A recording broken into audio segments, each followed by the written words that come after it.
Hello guys, how's it going? In today's video, I'm going to be officially releasing my January 2021 forecast. Now, before I get started with this video though, I would ask that you do subscribe if you do like weather-related content, and also make sure to share this video with your friends, family, and social media. I would also highly recommend that you check out our very exciting store in the description and the pinned comment down below, alongside our Patreon page as well in the same location. Alright, for today's comment of the day, I want to know, how do you think that this January is going to go weather-wise? Let me know in the comments down below, and I'll be picking one of those for tomorrow's video. Now let's get straight into things, and first things first, we're taking a look at that precipitation forecast for January of 2021. First off, I want to say Happy New Year's to all of you. I hope this year treats all of you very, very well. First things first, we're starting out with our below average precipitation region, and this is going to be basically for the Four Corner states and some of the surrounding states as well. We've expected this dome to set up here pretty much throughout our winter forecasts, and we're still calling for it here in our January forecast as well, and I'm really excited about the fact that it's very congruent with our winter forecast. Now, the one thing I want to mention before we move forward to the above average precipitation, this forecast in particular, this monthly forecast, is really relying on a big change that is likely to occur around the 15th of January, but not guaranteed to change on the 15th of January. The problem with this for me is that I am either going to fail greatly with this forecast or look like a genius, and there's really no in between here. So I'm about to show you some more bold predictions on the bold side, but keep in mind that this is, again, all relying on that switch that I anticipate to likely happen, but not guaranteed happen at some point in the middle point of the month. All right, so what we're going to do is we're going to move on and take a look at that above average precipitation. All right, now here we are taking a look at that above average precipitation, and the really important thing here to note is I don't think that every single area within there is going to see above average precipitation. I just think that most areas within there will see an above average precipitation month for the month of January. Let's move on to that moderately above average precipitation, and as you can see, that kind of extends from Oklahoma up northward. I think a lot of them could cut north into the Ohio Valley. We've seen a lot of that so far this winter. But we've also seen some that go into the northeast or even go offshore as a nor'easter. We've seen a pretty good combination of all three of those storm tracks. The one that I anticipate will become possible, if not likely, but not guaranteed for the month of January, is the southern slider storm track. So you can see a lot of that precipitation goes south into the Gulf states and up through the Carolinas. I think this month, if any month, this winter is going to be the most likely for some southern sliders. I'll talk about that a little bit later in the snowfall chances forecast as well as the overall forecast. So what we're going to do here is we're going to move on, and we're going to move on towards our second above average precipitation region in just a moment.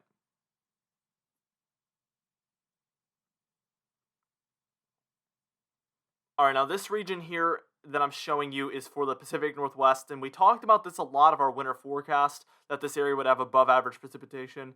It didn't really pan out for December yet, but I do anticipate that January is going to feature some above average precipitation for you guys. That is going to include some snow as well. Again, we will talk a little bit more about that later on in the video.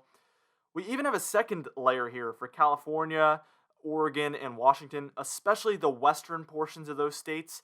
That's where we're anticipating a lot of storms to come on shore, and this is a pretty frequent winter pattern, obviously. If you guys live there, you know that very, very frequently we do see that above average precipitation for you guys. Now, the crazy thing here is we actually have a third layer as well with the far above average precipitation. That's just indicating that I am extremely confident in having above average precipitation there. I think pretty much throughout the month we're going to see storm after storm after storm, which again is a pattern that does set in from time to time for the Pacific Northwest, especially during the winter months.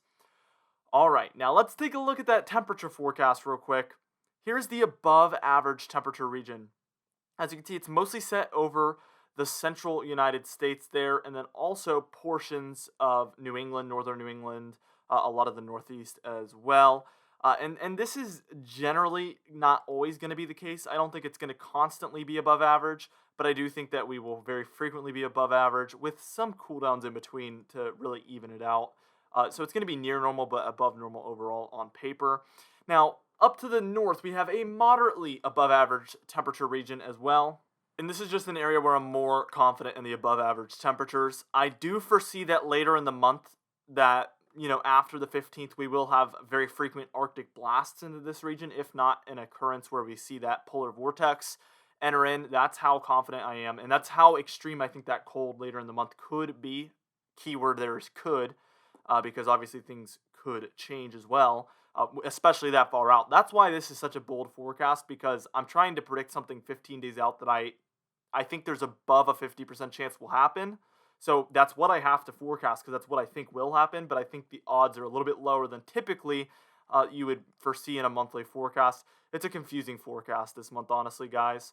So what we're going to do here is we're going to move on, and we're going to take a look at that below average, two separate below average temperature regions where I anticipate the cold to be located throughout the month. And then finally, after that, we're going to get into the snowfall forecast and the overall forecast to close out the video.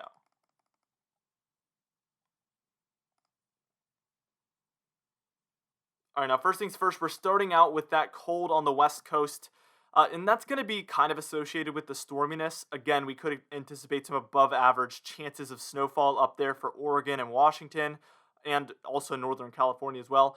Nevada, Arizona, California, it's going to be kind of near normal chances at snowfall with the below average precipitation to the south. Those regions will likely see below average chance at snowfall just because there will be limited amounts of storms coming through. Let's move over to the East Coast, because we do have a below average temperature region on the southeast. The one key thing to keep in mind, the funniest thing with these monthly forecasts is I always have people like 5 days into the month coming in and telling me I'm wrong when we're literally 5 days into a 30-day period.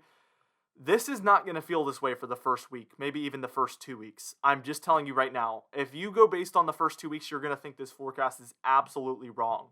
I am relying on a switch that I anticipate is going to happen after the first half of the month of January. It is going to be like a light switch is what I'm anticipating to happen, from going from a quite mild pattern with some snow being possible and some cold possible, just nothing frigid, to a massive cool down that could bring multiple Arctic blasts down into the eastern United States, especially also the north central United States, but especially the southeast. I think they could get the cooler pattern a little bit earlier on for portions of the extreme southeast. That's when the southern sliders will also be possible. But yeah, you're going to think I'm wrong for the first week or 2 weeks. It's after that that there is likely, not guaranteed, going to be a switch that's what's going to make my forecast really come through. And we even have a moderately below average temperature region. I'm more confident in this region because there is some signal that earlier on in the month we could have some cooler air down there as well. So they're going to kind of get the 1-2 punch. They're going to get in on that later month cool air that I'm anticipating, but also they're going to get some cooler air in the beginning of the month that really the Northeast and the Great Lakes and the Ohio Valley are not going to get. The Southeast is going to get some cooler air earlier on in the month. Now what we're going to do is we're going to move on. And we're going to move on towards my exciting snowfall forecast, and then after that, the very anticipated overall forecast for the month of January. All right, now here we are taking a look at that snowfall forecast, and no surprise here, we're anticipating below average snowfall there for the central United States, especially the south central United States and southwest, where we're anticipating above average temperatures combined with below average precipitation. That is the two things that lead me to believe for sure you will have less snowfall chances than normal. Keep in mind, I've switched the map to saying snowfall chances instead of snowfall. It's nearly impossible to predict the amount of snowfall somebody will see in a month, but I can tell you there will be snowfall chances. They're an above average chance at snowfall for these regions, or below average, in this case below average. Let's go ahead and add our above average snowfall chance regions, and we have two of them, one for the northwest coast there, as you can see, and that extends pretty well down into California. I'm being a little generous there considering they're anticipating to have some below average precipitation down there, but I really feel like you guys could get some snowstorms there for the mountains of California, even extending into Nevada a little bit. Let's take a look out east, and really, this is purely based on the above average precipitation. Above average precipitation equals above average snowfall chance. Will Miami get snowfall? No.